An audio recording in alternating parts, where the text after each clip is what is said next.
All right, we got a bunch to talk about tonight, so let's get it going. I'm John Stillman. We got John Adams here along with Vince Morales. Mike Trout, of course, the big story around this area and around much of baseball. I think he had some interesting stats about, I know he's played in 97% of the Angel games since his first full year in the majors. And he's having a MVP year. This is his best year. He's having a definite MVP year this year, and he's might have had a shot at the Triple Crown. John, you had some interesting stats on the WAR that Vince is into. I don't know, Vince, you can comment on this too, but I think the best player in baseball is going on the DL. And, exactly. It's a situation that he is the heart and soul of the Angels. They all, feed off of him and his success. I got it to where, it's like you said, 97%. He's played in 157 games to 159 games every single year for those last 4 years.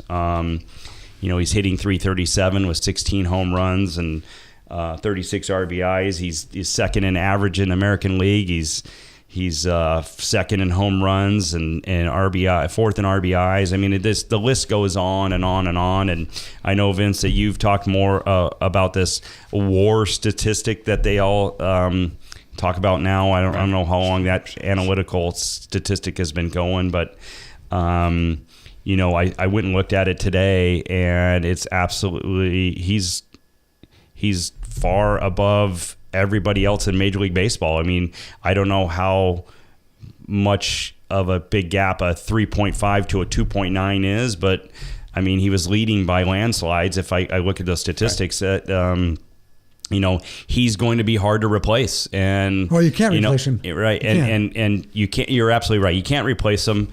It just adds to the our continuous month to month of guys going on the DL that are starters, that guys that we need, and here we go. And I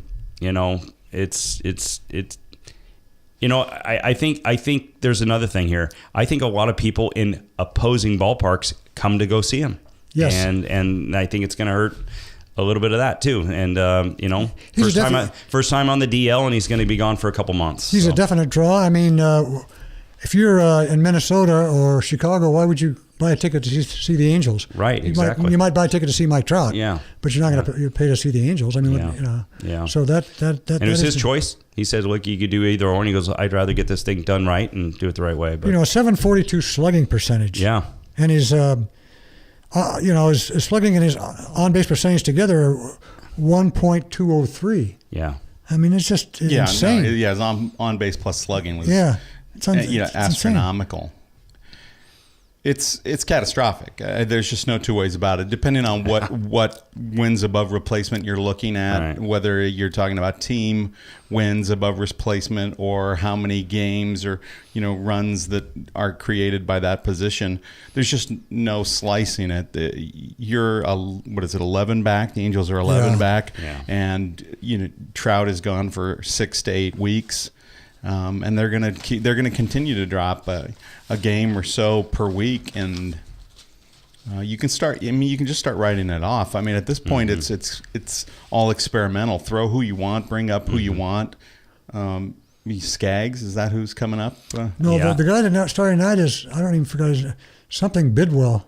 I didn't even see who started Parker tonight. Bidwell or somebody. The player to be named later. Yeah.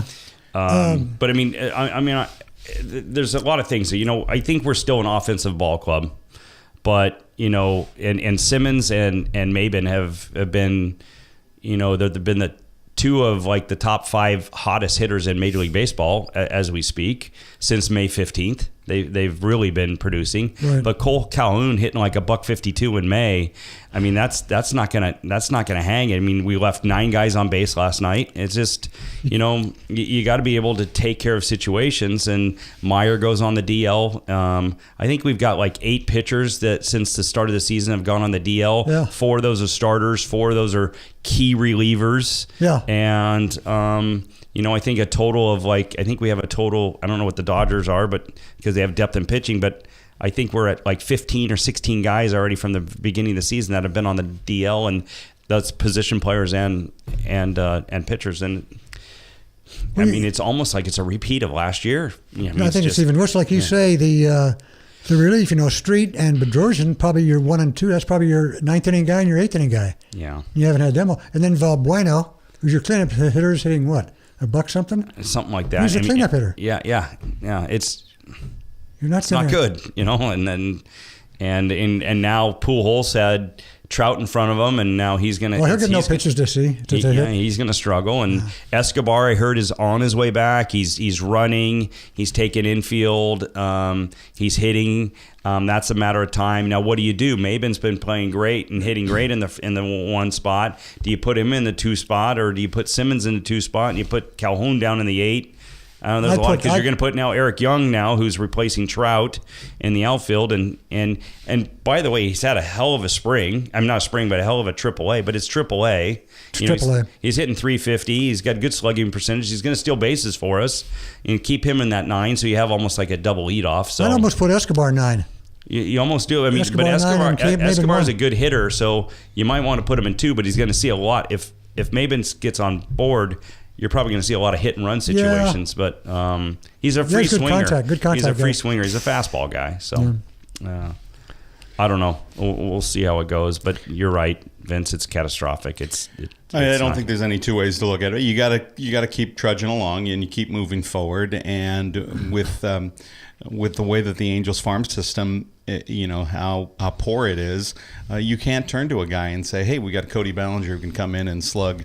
Exactly right. 12 home runs in 32 games Chris to Taylor. fill in, or Chris Taylor, right? Who really isn't a prospect per se. I mean, he had some chances in the big leagues, and he's just hitting out of his gourd. Whereas Bellinger was a prospect and a farm hand who they brought along, and the Angels can't look to that. And it goes beyond that. It just goes beyond that. And as far as the lineup, now there's just no length at all to that lineup. Now you have to stretch it out. Now there's big gaps in the lineup. Now there's guys that you can pitch around. That's exactly right. So the run production is going to go down. We will not be able to fully understand the repercussions of it for a while. I think the thing to keep in mind is that Bryce Harper had the same injury, the same surgery in 2014. He did. Took him 9 weeks. He was back in 9 weeks. So when everybody says 6 to 8, I guess the procedures and the therapy are better. Are they a week better than they were 2 years ago? I don't know. Right. Maybe. But I would say, Harper and Trout are probably pretty similar guys as far as coming back off of injury. I think you got to look at 9 weeks. I think you have to look at that, and where does that put you? I don't think anybody throws at Trout, though, like they throw at Harper. No. He's not going to take any in the back or the hip. Yeah. No, that's for sure. Yeah. Yeah, his overall, 36 walks leads the league, 121 total bases leads the league, but he does so much defensively out there as well. And like Vinny said, he's the guy that the team rallies around in the clubhouse. He's great in the clubhouse. Yeah. And inspiration, and Well, they rally about him. He'll stretch a single into a double. He'll steal a base for you. I mean, he builds that momentum, and guys get all pumped up about it and want to help him. And exactly. That's gone. So. Just I get you, Vince. You're absolutely right. We won't know until 2 months, but you're already 11 back. And could be 30 games. And the West back. And the West is horrendous, anyways. Other than the Astros, so I mean, the Astros. They can start bringing guys up and getting them prepped for the playoffs before even the All-Star game. Yeah. So, what's the earliest anybody's clinched a division? Yeah, exactly. Yeah, exactly. Well, we might find out this year. Yeah, exactly. So Secretariat. Right. Secretariat. Moving like an incredible machine. Yeah. The Astros are looking tough. 36 wins to lead the majors. Yeah. That's why you look at over in the West, not to change the subject, but you've got 33, 32, 31 wins of the top 3 in the West in the National League. Yeah. And then I think there's one other team with 30 wins. And they showed why they're leading. I mean, they're down 8-3 yesterday, and they roll off and score 11 in the eighth, and end up winning 16-8 and against Minnesota, I think it was. Some ridiculous number where it was the first time, I think, in the history of baseball, or at least a long, long time, that a team has come back from down 5 runs to win by at least 5 runs or something ridiculous. And they're winning by 8. Yeah, and crazy. What a swing. Yeah. And they didn't need any help. No. they did not need any help. No. They could have lapped the field with Trout in the Angels lineup. And, Oh, yeah. Now you just got to hope you get some of those pitchers back and you grind some out. And if I'm the Angels, I just look at them and say, look, there's no hurry here. Just come back 100%. I know that your heart's going to tell you, like, they need me. Let's get in there. Don't make it worse. Just, if it's 9 weeks, it's 9 weeks. Just do it the right way. And I hope management kind of says, hey, look, you're gonna hold off. Well, they got to make darn sure he's 100%. If it's August, it's August. I mean, if it's got to be August, it's August. I think July, or I think it's July, they have a very, very mild schedule when it comes to, I think they have every Monday and every Thursday off in July. That's right. I was hearing that. Don't they play something ridiculous like 63 games in 66 days, then they have every there was like Monday off? It was something like they only had 4 days off in like 80. Yeah, in like they play 68 games or something. I think it's in July maybe that they play just one Monday night game. Yeah. So there's 5 Mondays apparently in July or August, one of those months. It's July. I think it's July. Yeah, because in there they have the All-Star break too. Right. So that's July will help them. They can get to July fast enough, to be honest with you. So exactly. So the name to remember for Angels fans is Dr. Steve Shin. That's right. Yeah. That's the guy. Let's hope he's the hero. Yeah. Everything goes well, and it's a quick recovery for Trout. And talking about players on the DL, this Garrett Richards thing is he just, why do they not just take him to surgery? I don't know what's going on there.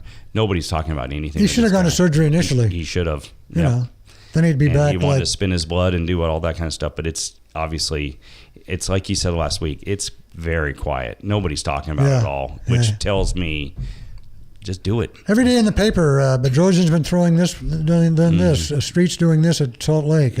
Nothing about Garrett Richards. So is he like getting platelet-rich plasma? Is that what he's been? Well, that's what he was decided to do. Yeah, but instead of Tommy John. Instead of Tommy John, and Haney went with Tommy John, and I don't know where Haney is and I know it's 2018, but. Well, he should have talked to the Dodgers. They've got more Tommy John surgeries in their rotation and in their pitching staff than probably in the waiting room at Curlin and Job. That's right. Yeah. Well, the problem is now if he does decide to have Tommy John, he'll be out to 2020. Exactly. Right. You know? And Haney will be back next year. Should be back next year, probably mid-year. Yeah. But he should be back next year. There's clearly life after Tommy John surgery, and I think some guys throw harder. People understand that. Exactly. Exactly. And look at what Alex Wood. I mean, granted, he was a very good pitcher before the surgery. Mm-hmm. He was throwing very well before the Tommy John, but he's come back, and he's just been absolutely amazing. Yeah. Last year was rough. He had some rough patches, and the same injury that he's on the 10-day DL with the inflammation in that joint in his shoulder and sternum, which is like just right here on his chest, he had that same inflammation last year. He says he just pitched through it and he wished he hadn't. So the fact that he was able to pitch through it, and this year he's deciding to go on the 10-day DL and baby it a little bit, I think that's good news for the Dodgers and for Alex Wood.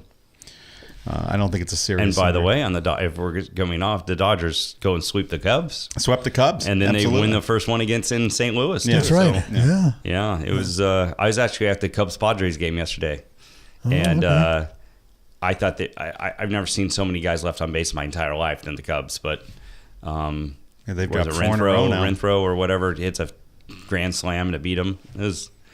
I tell you, 70% of that whole entire stadium was with Cubs. I went to a Cubs home game in San Diego. It was crazy. No, Dodger Stadium, in a couple of those games, it was 30%, 30-40. I mean, there was a lot of Cubs fans. Yeah. They didn't have much to cheer about in the first two games. True. But when they got, when they were scoring some runs in that third game, you could hear them a little bit. Yeah. Kershaw gave up some runs there. Yeah. But you didn't have to worry. You scored 8 or 9 against Leicester. So exactly. So Leicester was not sharp, and Kershaw definitely not sharp. So that seems to be the way it goes with the rotation. You get a couple of good games from pitchers, and then you see a clunker. Rich Hill had the 7 walks and a bunch of hits last time, and then Kershaw gives up 9 hits and walks 4. And but McCarthy looked great. Is it McCarthy? Yeah, it looks great. He looked really good. Yeah, very confident on the mound. Yeah, Wood and McCarthy have been great, and then Hill had a pretty decent game against the Cardinals, and then it's back to Maeda and maybe Ryu on Wednesday. But I checked the score; it was already 3-0 Cardinals in the bottom of the third, which is Maeda has really come back to earth. Either or. Yeah, exactly. So. All right. Okay, John, you want to go to? I know you've got some interesting Tiger anecdotes over there. John, you awake? Yeah. Wake up. yeah, John. Exactly. Yeah. I don't think it's. I was talking a little bit before we came on here, but it's very gray. I don't think this is over with. I think that we're going to find out more information on a day-to-day basis. I've heard, he didn't want to do the breathalyzer. He did do the breathalyzer, and he blew a 0.00. He's had 4 back surgeries. He's had 4 knee surgeries. He's had an Achilles surgery. He had an addictive personality back in the after his divorce, and I seriously think that this guy is addicted to pain meds. He's being prescribed 4 different types of pain meds, Vicodin, and a couple other ones. But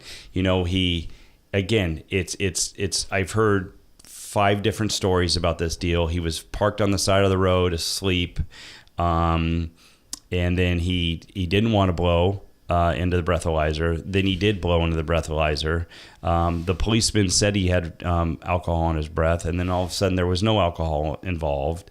The one thing that came up this afternoon is quite interesting is he had 2 flat tires and both his bumpers were banged up. So did he hit something and then he pulled over? But there's more to this. You're a father of 2. Okay, you're 41 years old. Right? Grow up. Where are you coming at 3 a.m? There's a great company called Uber. There's a great company called Lyft, and there's private drivers that you can hire. Why are you taking medication and jumping in a car when probably you've been told this prescribed medicine is not right for you to jump behind an automobile? Well, if any of the rumors are true, we know Tiger doesn't like to tip. So he's he's very frugal. Oh, yeah. So he's very frugal. The sadder thing is does he not have a friend that he can call at that point? Right. Come on. Yeah. Where were you? Where were you going? Why are you out there? The engine's running. That was the other thing that I heard. The engine was running. The keys were in the ignition. He was on the side of the road, and they had to wake him up. The story that I heard, the cop said he was slurring his words, so they gave him the breathalyzer. He blew a 0, and that was enough cause, though, that he was slurring his words and not coherent enough. And, at some point you got to make better decisions. But let's be frank. He's had so many injuries. Mm-hmm. Any surgery you go through, you're going to get the pain meds. You're going to get on these opioids or whatever, and it's a problem. It's a problem. And I think his statement already is, pain meds, because right now opioids are right in the public's eye, the opioid addiction and things like that. Got it right here. Yeah. It's a big deal. And so, talk to your attorney, and then that's your narrative. I wasn't drunk.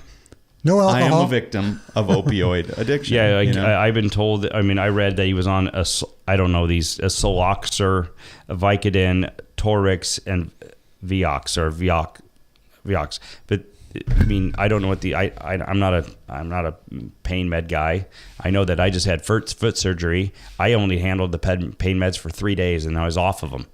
Right. So I just think that when you're having these many surgeries, I think you're gonna get addicted to these things, and it's a epidemic out there. There's a lot of people that just say, I don't need booze, I just need pills, and I don't know what's going to happen here. I think that all the sponsors are waiting to kind of see what the real story is.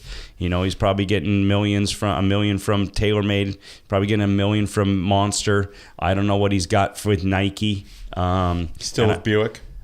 Don't know. But or Cadillac or whatever it was. Right, but it's just, I think there's more to this. I'm going to kind of sit back and let it all kind of come to fruition, but a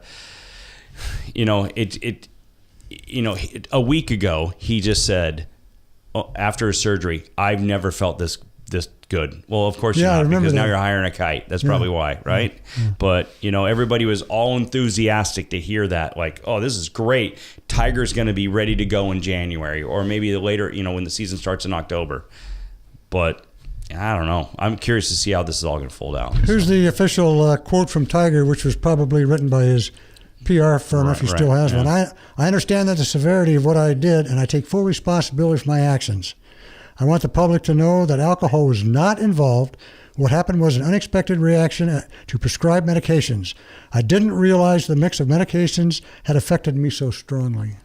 So you're saying this after 4 back surgeries, after 4 knee surgeries and Achilles, that it's not going to, I'm surprised it affected me this much.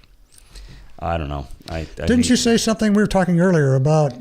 He told the cops he was coming from California. So he said, they said, "Where are you coming from?" He goes, "I'm coming from California," and it almost made it sound like out of his mouth like he was driving back from California. Then he asked how far his house was from there. I mean, he had no idea what was going on. They asked him his name. He probably said Tuesday. I haven't, I don't know what's going on.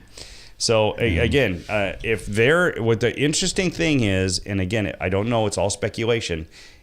Why are your tires popped and why is there damage to your bumper? And by the way, it's a 2015 Mercedes, and you talk about frugal. His net worth is $740 million, right? And I don't know, this is a little weird, but I mean, you're still driving a 2015 Mercedes. I thought you'd be upgrading every year. What year is this? Maybe that's his banger, so he can beat it up and pop a few pills and run it into a light bulb. Yeah, right, exactly. I'm going to take the 15 Mercedes. Yeah, right, exactly. So, I don't know. I'm going to sit back and wait, but I don't think it's happening. I don't think it's helping his brand and his image. And boy, the mugshot was ugly. Yeah, that did not help. Here's my question. At this point, we know what type of personality he is, and he's going to drive and drive and drive. He wants to come back. That's what he wants to do. But as fans, should we want him to come back anymore? I mean, at some point, you want just the guy to just look. Don't hurt yourself anymore. I mean, he looks, whenever he swings the club and drops the club, and you feel for him, and you just say, you've done enough. Right? Yeah. What a hero you had been. They'll still want him to come back. He moves the needle. Yeah. He does move the needle, and it's and I don't mean to kind of put this equal, but it's a lot like what's happening with Lavar Ball. These radio shows and these TV shows, they want him on because he moves the needle. That's right. Right? Yeah. A lot of us that are sports fans, I don't know if I can speak on your guys' behalf, but it's not fun to watch. I don't like the guy. He's too cocky for me, but they want the controversy on the TV or on the radio. He moves the needle. Tiger, if he's to show up at Torrey Pines, all of Southern California is going to go watch him.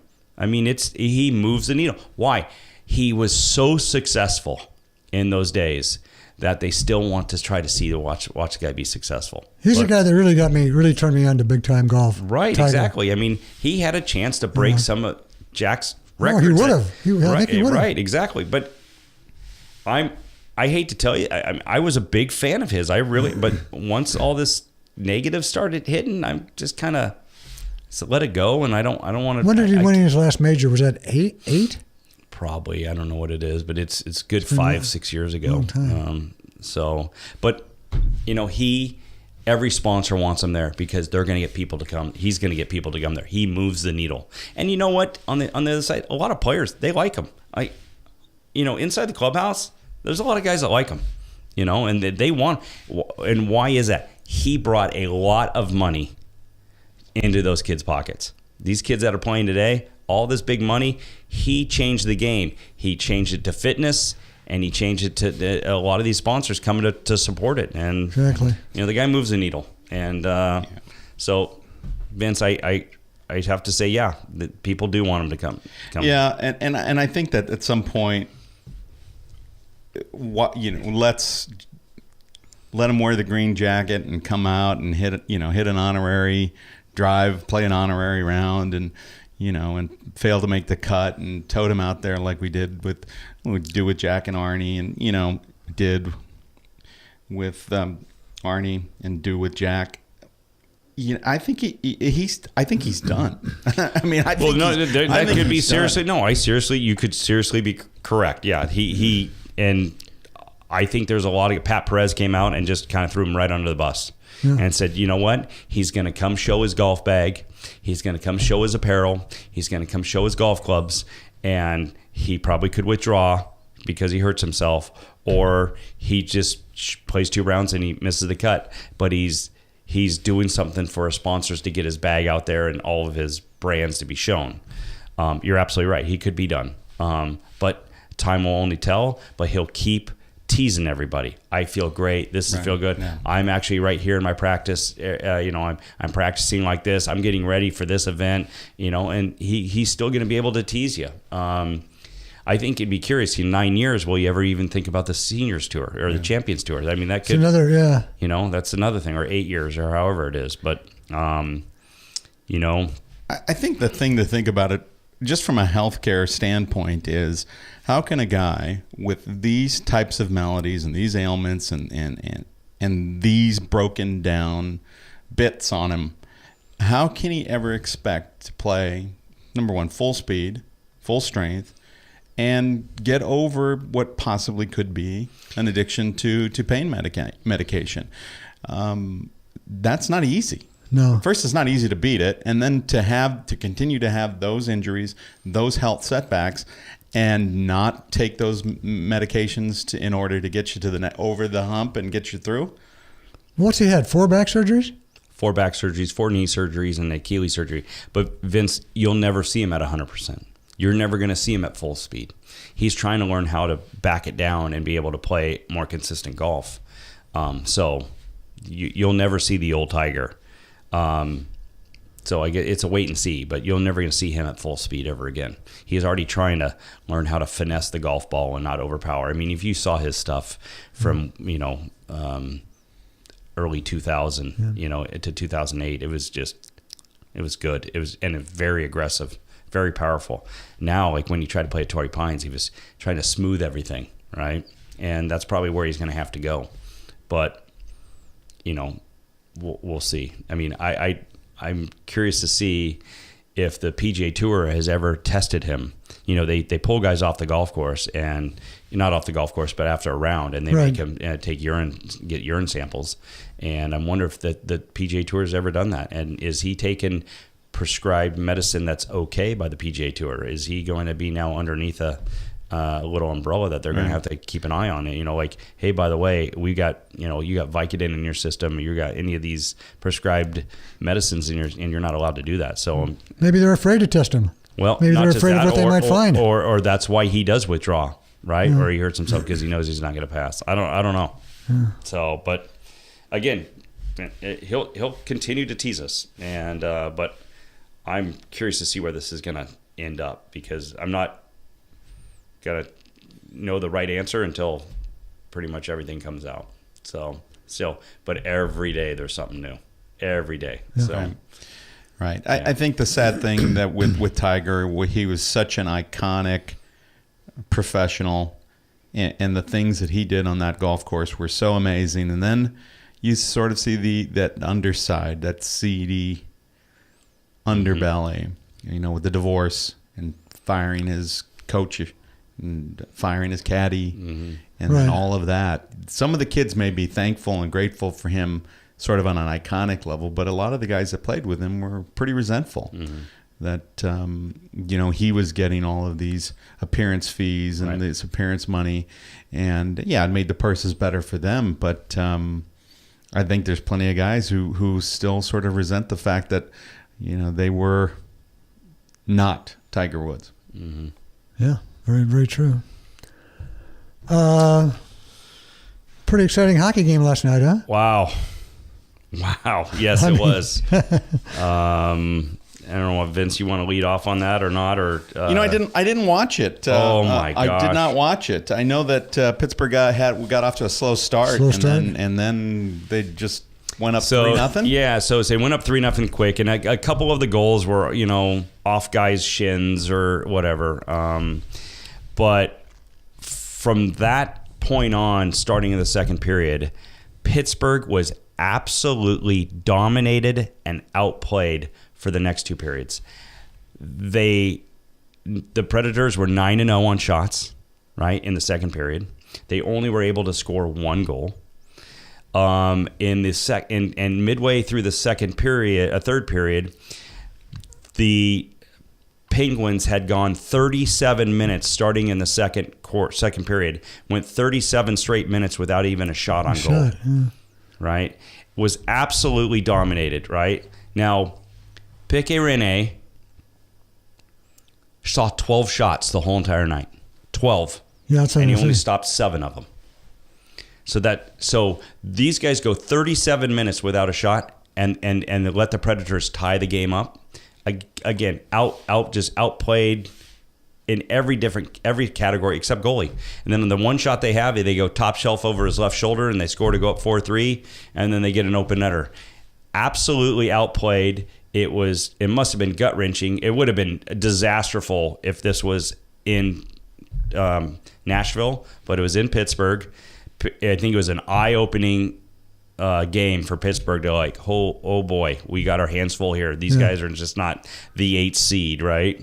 Those defensemen outplayed those guys, and it was kind of sad actually because it was complete opposite. So Murray stood on his head and was absolutely phenomenal, and the guys that played in front of him were horrendous. And the other side of it, the guys that played in front of Rene were absolutely great, and he played like crap. Yeah. So it's just kind of complete opposite. But it was, I was flabbergasted actually. I'm like, this is gonna. When they tied it up, I go, this is complete domination. They can't do anything, and all of a sudden, boom, goal, and that's all. And then Pittsburgh's veteran leadership and it just took over and. I mean, every commentator has had a microphone in there. Like, how do you feel like you got outplayed, but you're able to pull it off? Like, a win's a win. We don't care how we get it. That's right. A win's a win. That's exactly right. That's right. Hold service at home and figure it out on the road. But again, like you say, for the Predators, it's okay. We didn't play our best game, but we were right there. We dominated. Yeah. And that's what they got to take out of it. They got to take out, we lost. But you know what? Yeah. We know we can play with these guys. We know we can handle it. We know exactly. Yeah. But then you got to pull Piquet-René. You got to take him to the back room and go, dude, you got to step it up. I mean, come on. You see 12 shots. And they said a lot of times your goalie's sitting back there not really doing anything, right? Because it's from the blue line up. And he's like, can you give me some action? Like, what's going on? And they never really saw. I mean, the only things the pucks that he saw were either an icing call or, puck that he had to get back to a defenseman to get. But it was, and the other thing that was kind of interesting is the very beginning of the game, Subban scores a goal to go up 1-0 in Pittsburgh and gets called off on an offside. That was a big momentum switch because then Pittsburgh takes that and starts rolling off goals. But they were up 1-0 and it was a sketchy call on the offside. One of those where he's on the blue line dragging his toe, but he didn't drag his toe. Yeah. So that was a little of a momentum shift there when they got that call back, and then Pittsburgh goes down and scores, and then scores again and scores again. You're like, oh boy, here we go. David versus Goliath. But it turned out to be the third period was very, very good. Worth good the price of admission. Yeah, it was. Yeah. It just obviously I'm rooting for the Preds, so it didn't go out the way I wanted to, but it showed that they could hang easily with those guys. Should be 7 games. Could be. Yeah, 6 or 7 games. Yeah, that's no doubt about that. So, all right. So where do you guys want to head next? Chargers, Rams. Sure. I'm prepared to talk about the Rams. Yeah, you go ahead and start with the Rams, and go ahead. And I'll going to Chargers. You know, I've been sort of I've been following what's going on with them and how they're doing in the off season, how they'd been doing in the off season. I thought some of their free agent signings were good and they were on the right track. But I don't know. I just don't know. That's a team that won 4 games last year, right? Mm-hmm. They aren't the best football team in Los Angeles. They're not even the best football team in maybe the Coliseum. I mean, USC and the Chargers are going to be better than this team, at least, you know, not head to head maybe USC, but. Well, you know, I don't, you know, and I'll be a little bit more optimistic on this. You lost, I don't know how many games by like 3 to 6 points. Your defense is going to keep in. Now, where you look at it is you're going to give the kid, is the quarterback off going to do it for you, right? So, well, he better because Sean Mannion is a backup. So right, yeah. But I'm just saying that I think if he can figure it out and you guys can move the football and score points, your defense is really good. Yeah, you guys are ninth. They were ninth in the league. The defense is really good, but they've overhauled with Wade Phillips in there now. It's a 3-4. Yeah. You know, so you don't know. I mean, some of the expectations is, hey, Wade Phillips is a defensive guru. He's bringing in his 3-4 defense. You know, so you know, Quinn moves to outside linebacker, right? What were Donald they? Were they 4-3? Is that what they were? They were 4-3. Yeah. And they were dominant. Where did that defensive coordinator go? Oh, I don't know where their defensive coordinator ended up going. Yeah, I'm not sure. He did get a job. I hope so. He did a hell of a job with that team. Yeah. Yeah, but why would you get rid of him? McVay came in and they wanted to clean the slate. You know, those were Fisher's people. Yeah. That was Fisher's. You know, the other thing is that when I start thinking about it, you know, sort of cerebrally and not emotionally, I'm thinking that's a new defense. The old defense wasn't broken. Yeah, exactly. Right. The old defense wasn't broken. There's a 3-4 coming in. Wade Phillips is a great defensive coach. Yeah. He's coming in. The unknown is McVay. Great offensive coordinator, right. But now they're asking him to be head coach, 31 years old, head coach, and the offensive coordinator. There's a lot that can go wrong with this. Yeah, that's...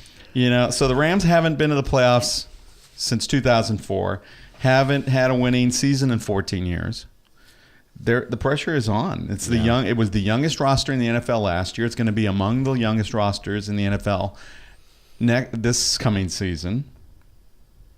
But, you know, I believe in what you say. I mean, their defense was, you know, 9th best in the league. I mean, if it's not broken, I mean, just because you have a new coach, every head coach that comes in doesn't fire the entire staff. I mean, you're losing 10-7, 6-3. I mean, you're in a lot of your ball games. Yeah, they were very strong defensively. They were, and but Aaron Donald still hasn't reported, you know, to OTAs. Mm-hmm. They're going to sign that contract, but he's losing time, and you don't want that. I think they shored up a lot of things on the offensive line. They moved a lot of pieces around, so they went out and they got Andrew Whitworth from the Bengals, right. Long-term veteran. He's going to be the blind side left tackle for Goff. That was priority 1. Let's protect Goff. He was sacked 26 times in 7 games, 7 starts last year. Yeah, and that's just too much on a guy that you've spent 6 draft picks to get. Exactly. You know, you sold the franchise. He just wasn't, you know, that it's not all his fault, but some of it was. He didn't grasp the offense, Fisher's offense, and he feels a lot more comfortable, which is why Gerald Everett, the tight end, was their first pick. Right. A little drop off, little, you know, check down type of guy. Right. And then, you know, Cooper Kupp, who is also, you know, possession guy who can stretch the field a little bit. They went and they got a fullback, you know, Sam Rogers, I think it was. So he loves, you know, McVay loves tight ends, loves his running backs. He likes to blend them. So you don't know whether that's a fullback lining up at your tight end or a tight end in the slot or, you know, at the half. You just don't know. So I like that they're going to be, you know, dropping stuff off, but it's going to be quite an improvement. I mean, he was at a 22.2 quarterback rating, 5 touchdowns, 7 interceptions last year. Goff was terrible, and not all of that was his fault. The, you know, pass protection broke down regularly. And Tavon Austin had wrist surgery. He won't be back until July, possibly when they go to training camp, when training camp starts, Robert Woods is going to be the number one guy. Wow. Well, I mean, Wow. when they break camp, Robert Woods is number one. Wow. Yep. Well, you need more than Robert Woods. Who else is there, though, other than Austin? Who's going to be your third or fourth receiver? Well, Cooper Cup. Yeah, that's right. Yeah, You know, Robert Woods and Tavon Austin. Those are the three. Wow. I mean, there's a couple of guys on there. You don't have a big receiver, do you? Not a big guy. They went and they got another You got a guy receiver. on the draft, right? Yeah, like Josh Johnson, or can't remember his name off the top of my head. I thought he's the Josh guy, Reynolds from I thought Texas Josh A&M. Johnson plays for Kentucky. And then right? yeah, Isn't he in the NBA draft? Exactly. So you know, Todd Gurley. It's going to help Gurley. One of the things that I read, there was always 8 men in the box. If you ever watched any of the Rams, it was just like, oh my God, everybody knows we're going to run. It's good. We're going to give it to Gurley. 3.2 yards per carry. Terrible, because we had no passing attack. Yeah. The thing that I found fascinating was that Gurley gained 68% of his yards after contact. Yeah. So if you do the math on that kid runs downhill. if you do the math on that, he's averaging 3.2 yards per carry. He was hit after a yard. Wow. So he was gaining those 2.2 yards after contact. Yeah. That's crap. I mean, so in Scotland? Yeah. That's crap. You're talking about rugby? Or? Yeah, that's right. I went Faraday on you. Yeah. So for me, there's a lot of unanswered questions, and I don't know that that's a team that's going to be. Vegas agrees with me. They've got them at win totals 5.5 or 6, depends on what casino. Yeah. That's the over/under on their wins for next year. I think I'm right there at 6. Yeah. What do they have the Chargers at? 7.5. 7.5. Yeah. So, yeah. Well, I mean, we cleared house too. I mean, the coaching staff. Anthony Glenn he's actually been well received. The players love him. Mm-hmm. He's very organized, very structured.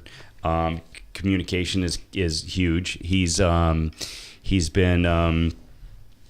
He's been very vocal with his rookies, and Mike Williams is now our number one guy. Is sitting down because he's got back tightness, but he went right up to him and said, "Hey, look you're young, you're a rookie, you're not going to get behind, and I'm going to see you on this field next week. So figure it out."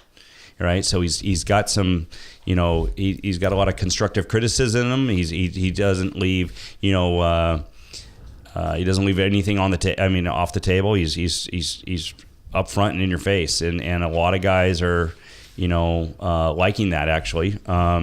I think the big guy is Pat Meyer and James Craig. Craig is the old. He was with USC for a while, offensive line guy, and Pat Meyer comes from Buffalo with Lynn on this whole deal, and he's going to be the offensive line coach. I mean, the big thing about it is I think we got weapons all over the place, right? And Keenan Allen's is coming back. He's ahead of schedule on his recovery. That's big. Hunter is actually helping Gates at tight end, and they both caught almost the same touchdowns last year. So that's good. But Meyer actually is. He has a unique correlation with Rivers. Is that he was the I think the fitness what was it? The strength conditioning coach at NC State when he was there for 4 years, when Rivers was there. So, the big thing about Meyer is that, he was really beneficial with the running attack at Buffalo. And, the Bills led the NFL in yards and yards per carry last year in the NFL. So that's very beneficial for Gordon and our offense. I think the key to this whole, because I think we're going to score points, right? How we finish games is huge. Yeah, let a lot of things go in the fourth quarter. Can't lose all those games. I should say the second half. Yeah. But it's Giff Smith, who is the old defensive coordinator in Seattle, who brought them into a powerhouse. Then he took the head job in Jacksonville for 4 years, and then he's back now as our defensive coordinator, and he's moved it to a 4-3. And I'm really curious to see how, it's going to be really, what's going to be really key to this is that front line with Bosa and all those guys, the big boys up front, and how they attack. But I think the linebackers, and I think he's going to play very fast. He's going to let those linebackers play very aggressive. He's always had big safeties. I don't think we have a very big safety, but I'm really curious to see how that's going to unfold, because, that guy created a defense, and I don't know if it's more Pete Carroll up there about the defense, but that guy was in charge of that Seattle defense, when they started becoming a powerhouse defense back in the day. So I think that's a big key to the whole deal. Oliver is actually Brendan Oliver, who is kind of that McCaffrey type of running back and catch the ball out of the backfield. We lost him all last year to an Achilles injury. He's ahead of schedule. He's never looked better, they're saying. So I think the camp right now, I think there's a lot of enthusiasm in the Chargers camp. Again, rookie coaches, we'll see how they adapt to situations. Exactly, yeah. I think we got I think it's a defensive back coach who is an old D coordinator for the Atlanta Falcons. So you got two defensive coordinators actually working in the system. So Lynn was very vocal on how he wanted Lamp in that offensive lineman in the draft. They ended up getting him. So that was the whole thing. Keep Rivers up. Yeah, you got to keep standing up. And because we have nobody behind him, and you got to keep him as healthy as possible. Yeah. I can't even name your backup quarterback. Keenan, isn't Keenan? I don't know. No. Came from Houston. I don't know. Don't worry about him. Yeah. You'll never see him. Hopefully you won't see him. So that's the big thing. We had our offense was very successful. We had, I think, 6 players that had over 35 catches and 400 yards. I think that led the NFL in multiple. Multiple players having the Chargers. So they're going to spread it out, and they're going to throw the ball, and it's always been exciting. But can we keep the other team from scoring on us? And hopefully this new D coordinator can do that. I'm looking forward to that. Isn't it? The Rams and Chargers play in the 3rd exhibition game? Mm-hmm. They do. I'm looking forward to that. So, question. I bet the under. The other thing is, what was I going to say? The Rivers situation is getting, when it comes to what's behind him, I was going to ask you this, Vince. Is the draft next year going to be very big in quarterbacks? Because they weren't too enthusiastic about it this year. So I know that a guy like Sam could be coming up. More than this year. Kid from Wyoming. So I have a feeling it wouldn't surprise me if we trade up to get somebody behind Rivers for the future. Right. Yeah. Right. But yeah, that's what I think they banked on. But we'll see.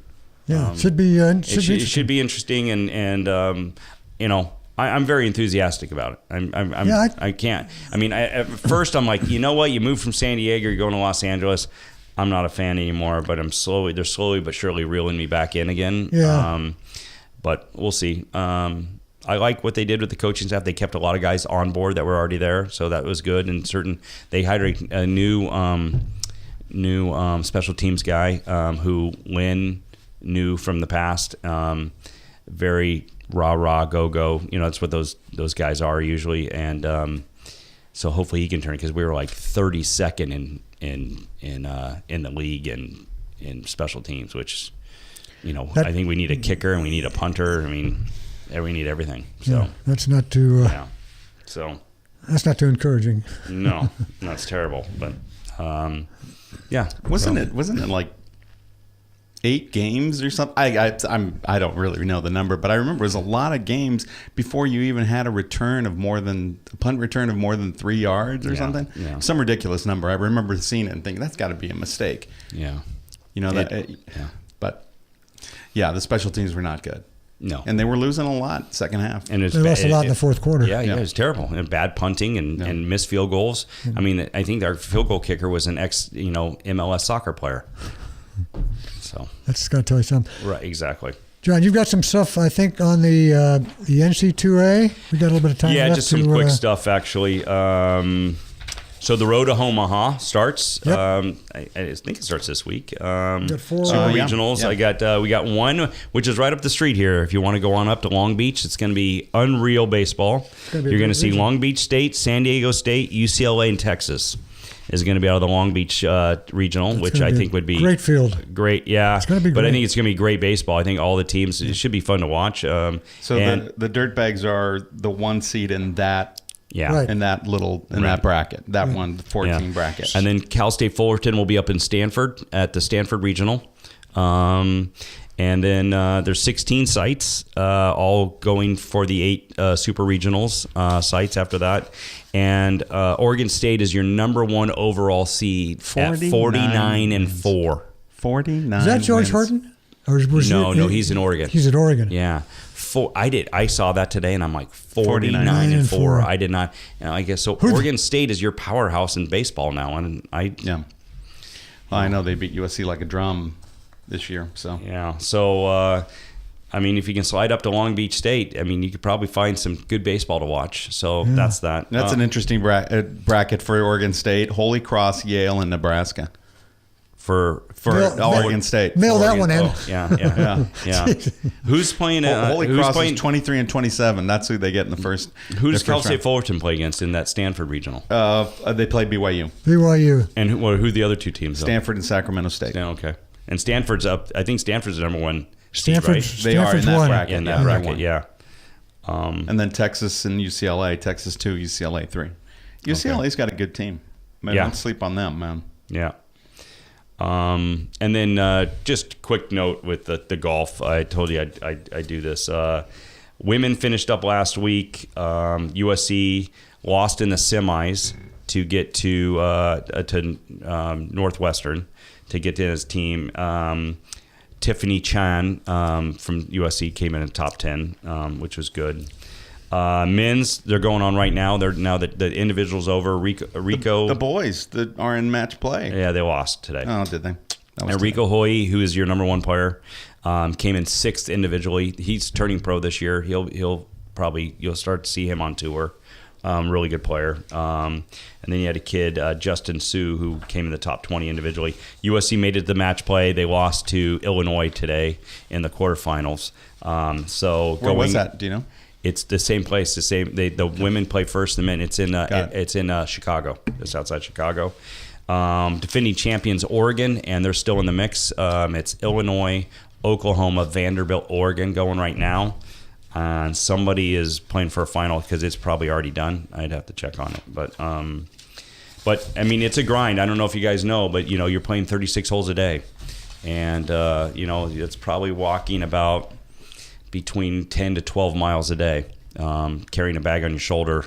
Sometimes they get to let you push the cart, but it's a long, grueling day because if you win in the morning, you advance in the afternoon. So that's brutal. Yeah, it's a grind. So we had UCLA women are usually good. That's kind of slid away. UCLA men were really good. That's kind of slid away, but USC stayed consistent. So that's it. And then the other kid from USC is Andrew Levitt, who's on that starting rotation, and he's a Santa Margarita grad. Okay. So we had a local kid on that team. So Lonzo Ball never goes away. I heard an interesting rumor this last week. Everybody's looking for Lonzo to, come to the Lakers. One of our members wrote a letter opposing that. Oh, really? No. I still have not heard back from Rob and Magic. I heard that Danny Ainge, who still loves the Lakers immensely. Oh, yeah. Right, yeah. Mm-hmm. Was going to draft Lonzo and then call Magic and ask Magic, what will you give me for Lonzo? Give me your number 2 pick and a couple of your kids. I don't know. If I'm Magic, I don't think I... Heck no, you got a great kid from Washington. You don't do that. Yeah, you take the guy from Washington. Fultz or Jackson or, Fox or whoever it is that they've been working out. Well, what's interesting is that he all of a sudden, his dad all of a sudden said, "Hey, look we're going to go try out with the 76ers." Yeah. Because they're looking at other guys other than just him. And I think it's smart. You just put all your eggs in one basket. Didn't work out for Boston. No, because no. And Ainge said that doesn't bother us. We've drafted guys that haven't worked out for us in the past. Right, exactly. But he went and tried out for the 76ers due to the fact that he probably heard some rumors about, taking a forward or somebody like that. So, Lonzo Ball is not the consensus number one. He's not the consensus number one. No, I wouldn't think so. I don't think he is number one on more than 10, maybe 8 to 10 teams who could, if they could take the first pick, right, they would take Lonzo over Markelle or Markelle Fultz or whoever else. So if Danny wants to play those games, Danny Ainge wants to play those games, let him. Yeah. I think that it's like a 1A and a 1B and maybe even a 1C and a 1D. I mean, there's some good players there. Unless he really wants Lonzo, he might be very sorry that he does that when the Lakers say no, thank you. I don't think the Lakers are so enamored by him. And if you're Danny Ainge, sure, you want to bluster a little bit, and if you're a Celtics fan, you like those rumors. But if I'm a general manager, I don't want to have to deal with the headaches of a guy holding out, not showing up, who's not even going to work out for me.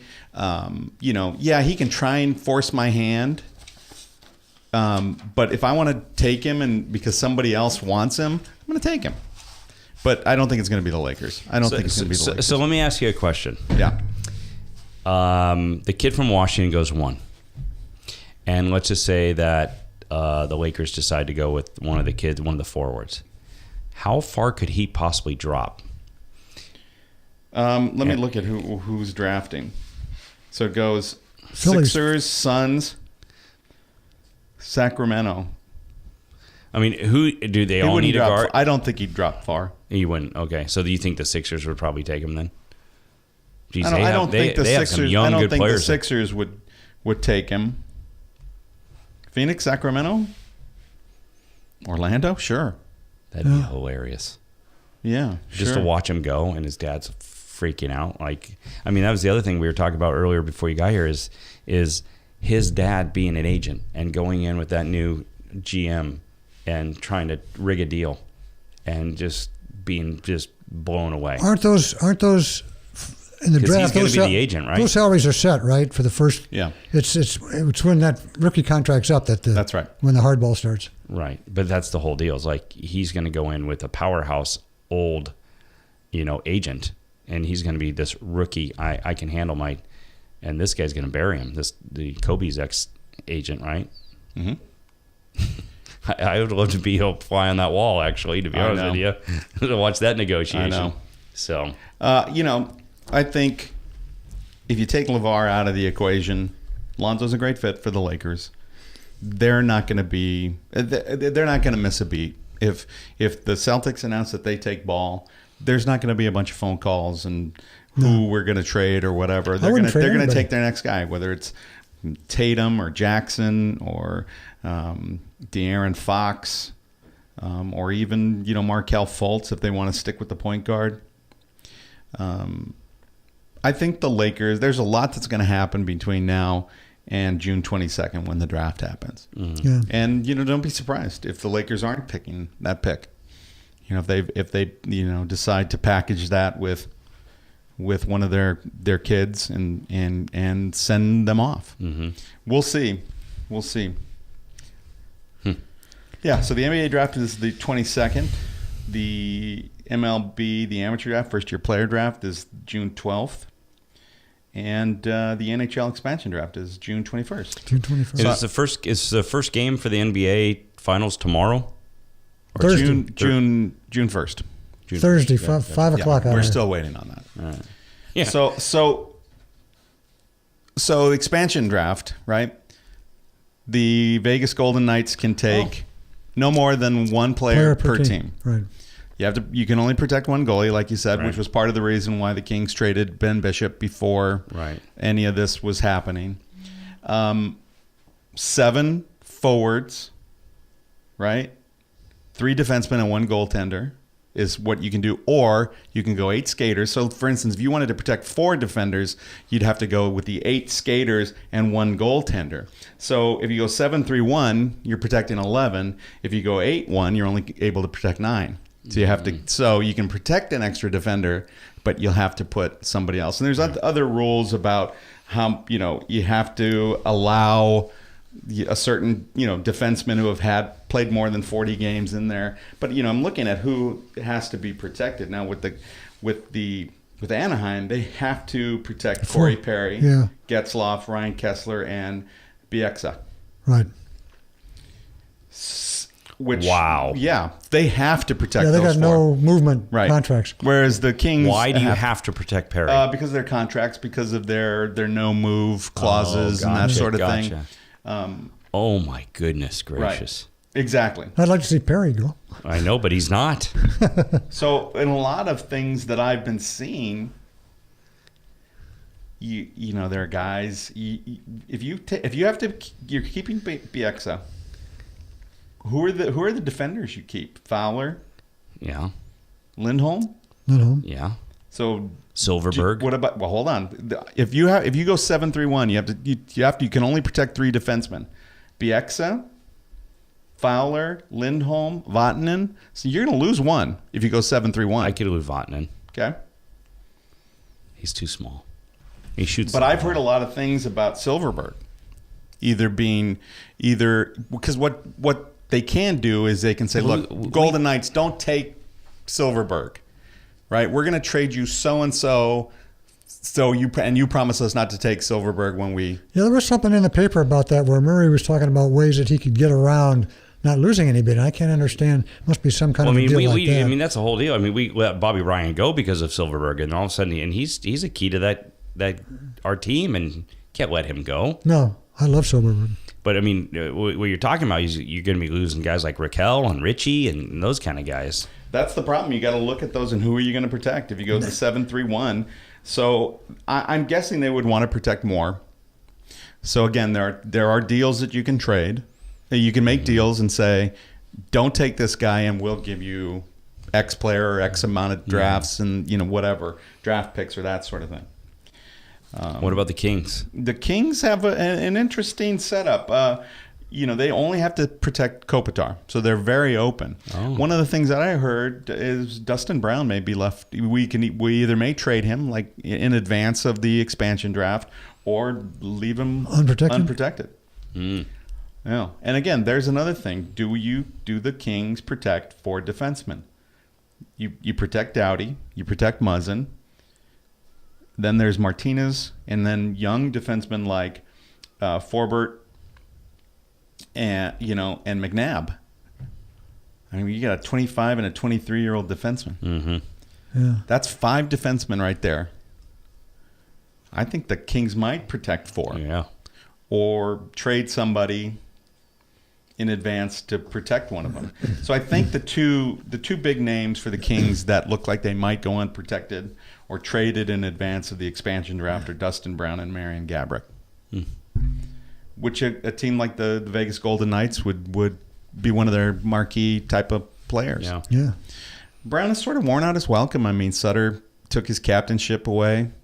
That's right. A couple of years ago, and he was the captain. He's got 2, Stanley Cup titles under his belt, but he's 31 years old and had 36 points last year. It's a far cry from where he's been. Really fun to watch. Right. Yeah. But again, you can only lose one. Right. You can only lose one. Yeah, that's the good thing. Yeah, exactly. Ducks have a lot of good defensemen too down in San Diego. Young guys that are right. Yeah, but some of those guys, the younger guys, they can't be taken. Yeah. So you can't. They can't just pilfer your. You can't. They can't just pilfer your minor league system, and they have to take on salary that are commensurate with about 65% of the salary cap. Gotcha. 65% or more. of the salary cap. Okay. So you can take on salary up to 100% of the salary cap, but you can't go below 65. So you can't just stock it with a bunch of cheap young So let me ask you a question here, because you're only going to have how many guys on a roster?